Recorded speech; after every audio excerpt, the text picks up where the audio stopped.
Começando um novo ciclo de aulas, vamos falar aqui sobre uma matéria que geralmente é dada em seminários da Igreja Presbiteriana do Brasil, intitulada Disciplina Dons e Ministérios.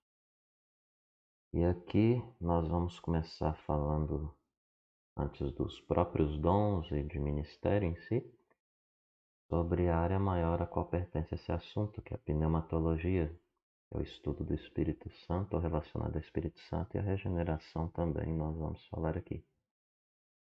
Mas, começando pelo Espírito Santo, que é bom a partir de uma ótica calviniana, isto é, do pensamento do próprio João Calvino, trazer ideias sobre o Espírito Santo, a visão que ele considera bíblica à luz da Sagrada Escritura. E uma coisa que geralmente não é falada sobre João Calvino é sobre ele ser conhecido como o teólogo do Espírito Santo, além do teólogo da oração. Quando a gente olha as Institutas, sua obra magna, uma obra mais importante, lá um grande espaço é dedicado ao Espírito Santo e também à oração.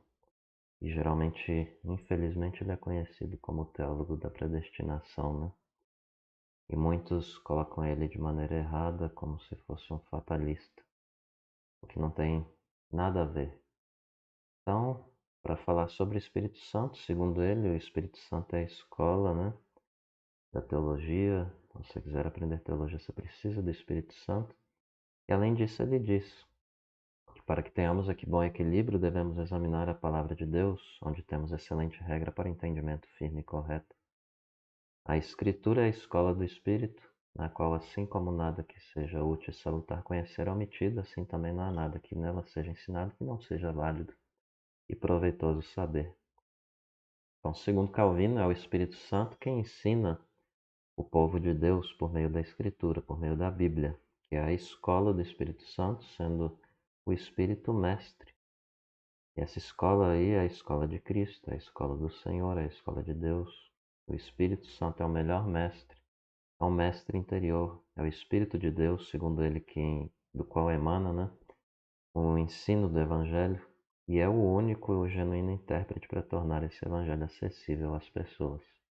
Além disso, é Ele que nos ilumina com a sua luz para nos fazer entender as grandezas da bondade de Deus que em Jesus Cristo temos. Então é importante ao seu ministério e com justiça podemos dizer que Ele é a chave com a qual são abertos para nós os tesouros do reino celeste e que a sua iluminação são os olhos do nosso entendimento, nos habilitam a contemplar os mencionados tesouros. Por essa causa Ele é agora chamado penhor e selo, visto que sela em nosso coração a certeza das promessas, como também agora ele é chamado mestre da verdade, autor da luz, fonte de sabedoria, conhecimento e discernimento. Portanto, aproveitando ainda a sentença dele, né, o dizer dele, se porventura desejamos obter algum progresso na escola do Senhor, devemos renunciar antes o nosso entendimento e vontade. Agora falando um pouco aqui de soteriologia, porque quando nós falamos de pneumatologia, para termos o Espírito, precisamos entender que para termos o Espírito precisamos de salvação.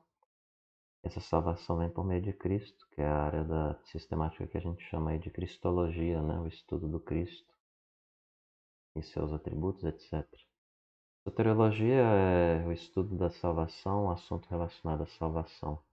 E antes de falar sobre a regeneração, precisamos mencionar que a salvação é um assunto dessa área da soteriologia, né? Na teologia sistemática, e de acordo com Louis Berkhof, a soteriologia é uma doutrina que diz respeito à salvação dada por Deus ao homem. Então, quanto à regeneração, precisamos saber aí o lugar que ela ocupa numa área da teologia aí, um subtópico que a gente chama de Ordo Salutis, ou seja, a ordem da salvação, termos latinos que são traduzidos assim, que é o processo pelo qual a obra da salvação realizada em Cristo é concretizada na vida dos homens. Então, quanto à Ordo Salutis, a partir da visão do Sínodo de Dort, esse gráfico aqui ele é bem relevante. Perceba que em primeiro lugar vem regeneração e só depois conversão e justificação.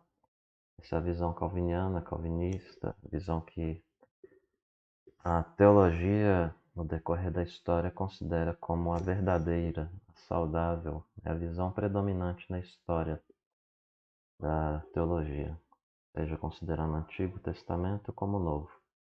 E é só recentemente, no contexto aí, no caso do Brasil, que há a inversão de conversão para primeiro lugar e regeneração depois. E essa visão é conhecida como a visão arminiana, que tem aí como antecessores o pelagianismo e o semipelagianismo, que estão bem presentes aí na Igreja Católica Romana. Então, Augustus Nicodemos, falando sobre essa questão da regeneração, ele sustenta que é Deus quem regenera. Se assim não for, o homem não pode se arrepender e crer.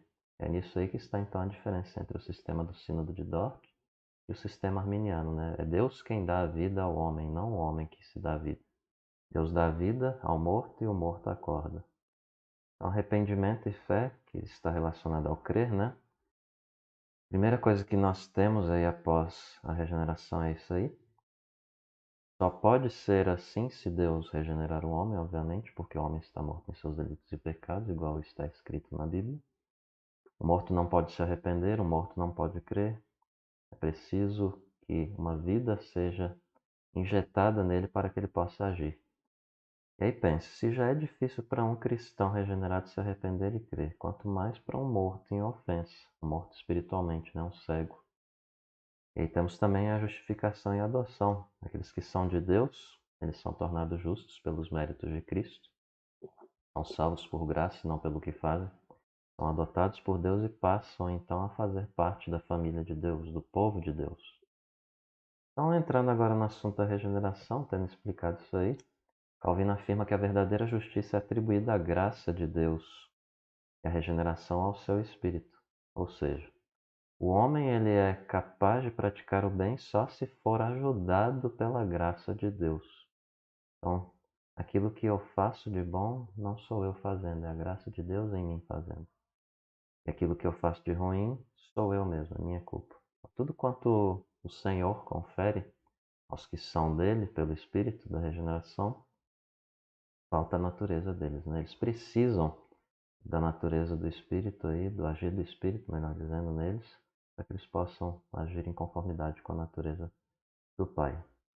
E o Salmo 36:9, Davi afirma ali que é em Deus que está o manancial da vida, né? Na tua luz vemos a luz. E em Coríntios 12:3, a primeira carta, Paulo afirma: por isso vos faço compreender que ninguém fala pelo Espírito de Deus, afirma. Anátema, maldito, né, Jesus? Por outro lado, ninguém pode dizer Senhor Jesus, senão pelo Espírito. Então, no Evangelho segundo o apóstolo João, João Batista ele afirma que o homem ele não pode receber coisa alguma se do céu não lhe for dada. E quanto a essa questão, João Calvino comenta o seguinte: as minhas palavras não terão nenhum poder de instruir os homens sobre as coisas divinas, se Deus não os instruir por seu Espírito. Então, com todas essas questões aqui, eu quero dizer que a salvação aí, nós olhamos ela da perspectiva do monergismo, né? A salvação é monergística. Ao Senhor, diz lá no profeta Jonas, pertence a salvação e não ao homem. E o próprio Cristo fala em João que sem mim nada podeis fazer. Então, é tudo dele, para ele, por ele, todas as coisas, né? A ele seja a glória. E aqui nós encerramos essa breve introdução quanto à soteriologia, pneumatologia e um pouco de cristologia. Até mais.